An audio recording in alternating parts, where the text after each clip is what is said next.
not only apology because of that irresponsible and reckless statement, but more importantly, the apology is demanded by his being a soldier and a gentleman and a member of the Senate.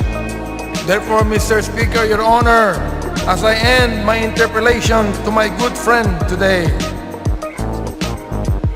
he said that Senator Lacson is both an officer and a gentleman.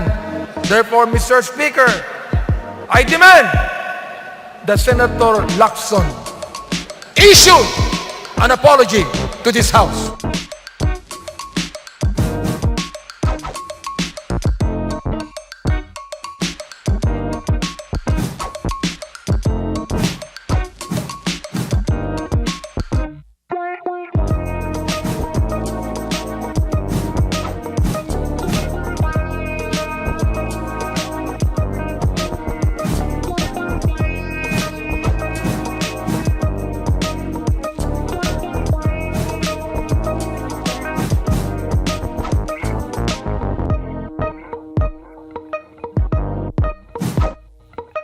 Kung sa pulong na Tagalog, he may not be picture of immaturity.